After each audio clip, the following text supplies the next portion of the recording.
முருகா வெற்றிவேல் முருகா. வேலுண்டு வினையில்லை, மயிலுண்டு பயமில்லை.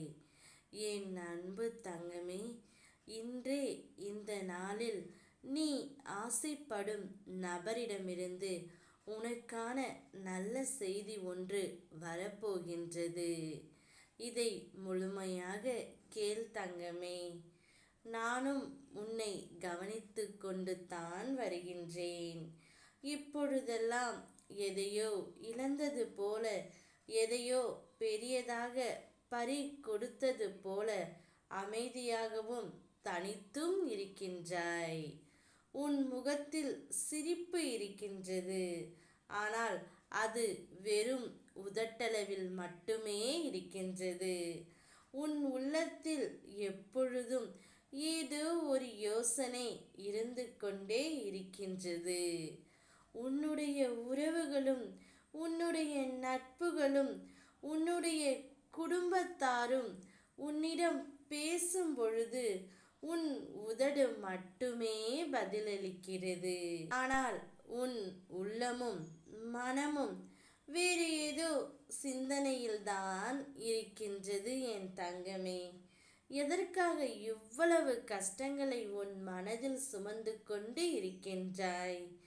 எதுவாக இருந்தாலும் என்னுடைய பாதத்தில் சமர்ப்பித்து விடு. மற்றவை அனைத்தையும் உன் அப்பா நான் பார்த்து கொள்கின்றேன். இப்பொழுது நீ அளவுக்கு அதிகமாக ஒரு நபரின் மீது பாசம் வைத்து விட்டாய். அந்த பாசம் இப்பொழுது உன்னை தேடி வரப்போகின்றது. நீ ஆசைப்படும் அந்த ஒரு நபரிடமிருந்து உனக்கான நல்ல செய்தி ஒன்று வந்து உன் செவிகளில் கேட்டு நீ மிகவும் சந்தோஷ அடைய போகின்றாய் தங்கமே.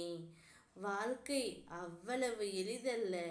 வாழ்ந்து பார் தங்கமே, அனைத்தும் அப்போதே உனக்கு புரியும். வாழ்க்கை என்பது வாழ்வதற்கு மட்டுமே. சோர்ந்து விடாதே. நான் இருக்கின்றேன் எங்கும் உன்னோடு.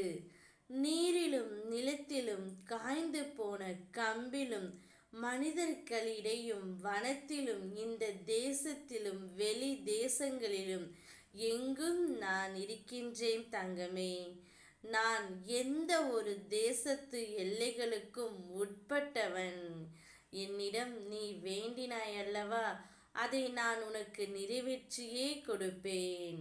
நிச்சயம் நீ ஆசைப்பட்ட ஒருவரிடமிருந்து நல்ல செய்தியை கேட்பாய். சந்தோஷத்தில் துள்ளி குதிப்பாய். உனக்கு என்ன எல்லாம் தேவையோ அதை என்னிடம் தெளிவாகவும் தீர்க்கமாகவும் நீ கேட்டுவிட்டாய். எல்லாவற்றையும் நிறைவேற்றி கொடுப்பது என்னுடைய கடமை. அப்பொழுதுதான் உன்னுடைய மனம் மகிழ்ச்சி அடையும் என்பது உன் அப்பாவிற்கு தெரியும். அதனால்தான் இந்த முடிவை நான் எடுத்துவிட்டேன். சந்தோஷமாக இரு. ஓ முருகா, வெற்றிவேல் முருகா.